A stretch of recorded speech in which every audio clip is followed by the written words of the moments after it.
ஸ்ரீ குருப்யோ நமக. ஹரிஹி ஓம். ஜெய் புவனேஸ்வரி. அனைத்து அக்ஷர் அண்ணாமலை சேனல் நேயர்களுக்கும் உங்கள் வேத ஜோதிடர் பிரகாஷ் நரசிம்மனின் அன்பான வணக்கங்கள். 2026 ஜனவரி மாதத்திற்கான ராசி பலன்கள். இந்த மாதாந்திர ராசி பலன்கள் அனைத்தும் பொது பலன்கள் மட்டுமே.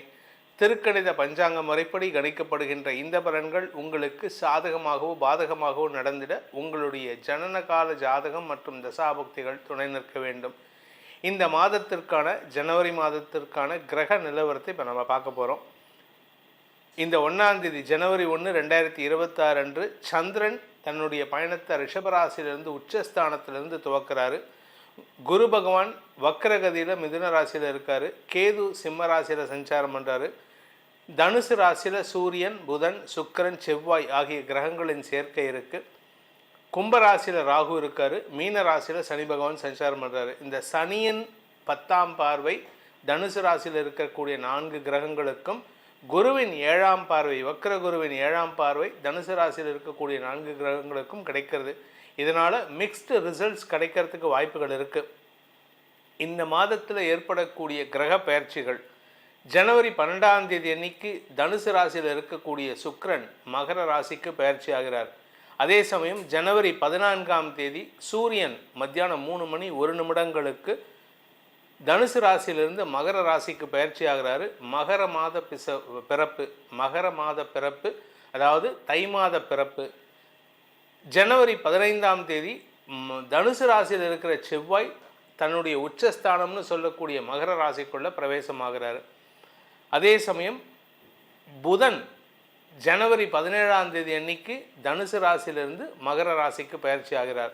ஸோ இந்த 12லேருந்து 17க்குள்ளார எல்லா கிரகங்களும் 4 கிரகங்களும் தனுசு ராசியிலிருந்து மகர ராசிக்கு பயிற்சி ஆகிறார்கள். இந்த மாதத்தில் பெரிய மாற்றங்கள் இதுதான். இது பல பேருக்கு வளர்ச்சியை தரக்கூடிய வகையில் இருக்குது. ஒரு சிலருக்கு தடுமாற்றத்தை ஏற்படுத்தும், அதாவது குழப்பத்தை ஏற்படுத்தக்கூடிய வகையில் இருக்கும். இந்த மாதத்தில் வரக்கூடிய விசேஷமான நாட்கள்னு பார்த்திங்கன்னா, இந்த மாத ஆரம்பத்தில் ஜனவரி 1ஆம் தேதி நியூ இயர், ஜனவரி 2 ஆருத்ரா தரிசனம், பௌர்ணமி ஜனவரி 3ஆம் தேதி.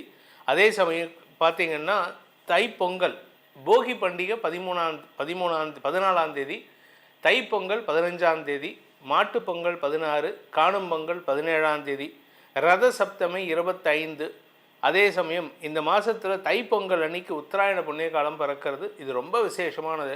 ஸோ இதனால் இந்த நாட்டு மக்களுக்கு, குறிப்பாக நம்ம நேயர்கள் எல்லாருக்குமே இந்த வருடம் அமோகமான பலன்களை தர வேண்டும்ங்கிற பிரார்த்தனையோட புத்தாண்டு வாழ்த்துக்களையும் தைப்பொங்கல் வாழ்த்துக்களையும் தெரிவித்து கொண்டு உங்கள் ராசிக்குண்டான பலாபலன்களை ஆராய உங்களை அழைக்கின்றேன். மகர ராசி நண்பர்களுக்கான ஜனவரி மாத ராசி பலன்கள். இந்த மகர ராசியை பொறுத்த வரைக்கும் உங்களுக்கு விரையாதிபதியான குரு 6ஆம் இடத்திலிருந்து விரயஸ்தானத்தை பார்க்குறாரு. 12ஆம் இடத்து அதிபதி 12ஆம் இடத்தை பார்க்குறாரு. இதில் 10ஆவதுக்கு அந்த 12ஆம் இடத்துல 4 கிரக சேர்க்கை. உங்களுக்கு பாதகாதிபதியான செவ்வாய் அங்கே இருக்கார். உங்களுக்கு மற்றொரு பாதகாதிபதியான சூரியன் அங்கே இருக்கார், எதிரி. அதனால் உங்களுக்கு செலவுகள் அதிகரிக்கிறதுக்கு வாய்ப்பு இருக்குது. கடன்காரங்களுக்கெல்லாம் கடன் அடைக்கணும். இது மட்டும் பத்தாதுங்க, வெளிநாட்டு தொடர்பான விஷயங்களில் உங்களுக்கு ஏற்கனவே ஏதாவது நஷ்டம் ஏற்பட்டிருந்ததுன்னா அந்த நஷ்டத்தை சரி கட்டுறதுக்கு உண்டான சூழ்நிலை ஏற்படும். ஆனால் இதெல்லாமே நெகட்டிவாக இருக்குன்னு பார்க்காதீங்க. ஆக்சுவலாக உங்களுக்கு இந்த நிலம் சார்ந்த முதலீடுகளில் ஒரு மாற்றங்களை உருவாக்குறதுக்கு வாய்ப்பு இருக்குது. நீங்கள் ஒரு இடத்துல அட்வான்ஸ் கொடுத்துருப்பீங்க, அந்த கடைசி நேரத்தில் அந்த ஆள் என்ன சொல்லிடுவார், அந்த அட்வான்ஸ் வாங்கினவர் நான் இடத்த கொடுக்க முடியாதும்பார்.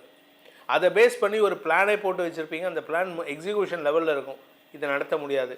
இப்போ அதுக்கு பதிலாக வேறு ஏதாவது ஒரு இடத்த பார்த்து மறுபடியும் செட் பண்ணி மறுபடியும் அட்வான்ஸ் கொடுத்து அதுக்கு பேச்சுவார்த்தை நடத்தி இந்த ப்ராசஸை திருப்பி பண்ணுற மாதிரி இருக்கிறனால உங்களுக்கு முன்கோபம் அதிகரிக்கிறதுக்கு வாய்ப்பு இருக்குது. இந்த பெட் அனிமல்ஸ் சம்மந்தமாக, இல்லை வீட்டில் இந்த நாய், பூனை இதெல்லாம் வளர்க்குறவங்க, இவங்களுக்கெல்லாம் இந்த மாதம் கொஞ்சம் செலவுகள் அதிகரிக்கிறதுக்கு வாய்ப்பு இருக்குது. தாயாரின் ஆரோக்கிய விஷயத்திலும் செலவுகள் ஏற்படக்கூடிய வாய்ப்பு இருக்குது. ஏன்னா 4ஆம் வீட்டு அதிபதி விரயஸ்தானத்தில் இருக்கார் செவ்வாய்.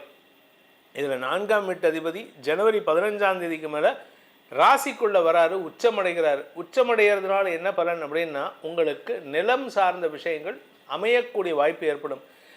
15ஆம் தேதி வரைக்கும் நிலம் பிரச்சனையை கொடுக்கும், தாயாரின் ஆரோக்கியம் பிரச்சனையை கொடுக்கும். உங்களுடைய ஆரோக்கியம் பிரச்சனை கொடுக்கும். யாருக்கிட்ட எதை கேட்டாலும் உங்களுக்கு நிலத்தை வச்சு அடமானம் வச்சு வாங்கலான்னாலும் கடன் கிடைக்காது. ஆனால் அப்படியே இந்த 15ஆம் தேதி செவ்வாய் பயிற்சி ஆனதுக்கப்புறம் பாருங்கள், எதெல்லாம் உங்களுக்கு நடக்குதோ அத்தனையும் நடக்கும். எல்லாமே உங்களுக்கு சாதகமாக நடக்கும். சொத்து வாங்குவீங்க, வண்டி வாங்குவீங்க, வீட்டில் டாபர்மேன் வாங்குவீங்க, இந்த மாதிரி அல்சேஷன் வாங்குவீங்க. அதாவது நீங்கள் ஆசைப்பட்டதெல்லாம் நடத்தக்கூடிய ஆற்றல் ஏற்படும். தாயாருடைய ஆரோக்கியத்திலும் நல்ல முன்னேற்றம் ஏற்படுறதுக்கு வாய்ப்பு இருக்குது. ஆனால் இந்த முதல் 15 நாட்கள் கோபத்தில் உங்களுக்கு வரவேண்டிய வெற்றிகள் தாமதப்படுவதற்கான செலவுகளை ஏற்படுத்துகின்ற வகையில் இருக்கும்.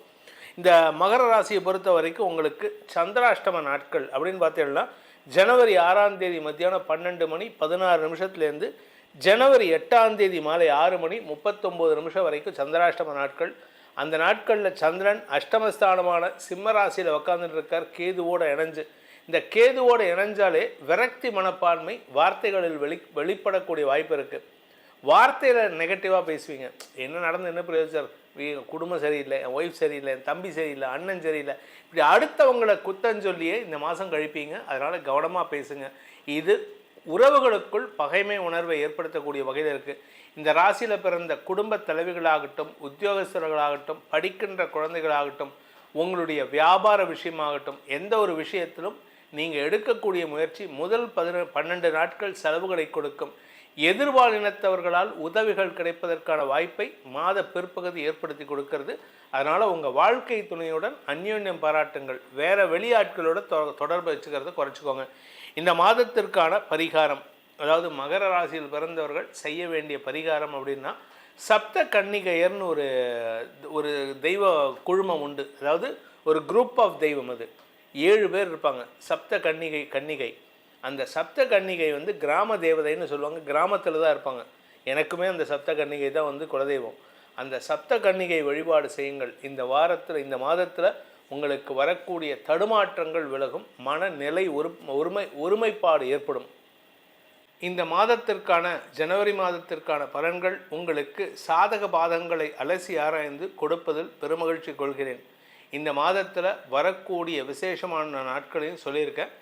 இந்த மாதத்திற்கான பலன்கள் உங்களுக்கு சாதகமாக நடக்கிறதா பாதகமாக நடக்கிறதாங்கிறத ராசிக்கு நம்ம சொல்லியிருக்கோம். ஆனால் உங்கள் ஜாதகத்துக்கு எப்படி இருக்கும் அப்படிங்கிறத தெரிஞ்சுக்கணும்னு ஆசைப்படுறவங்க கீழே கொடுக்கப்பட்டுள்ள கைபேசி எண்கள், வாட்ஸ்அப் எண்களில் தொடர்பு கொண்டு பலன்களை ஆராய்ந்து தெரிந்து கொள்ளலாம்.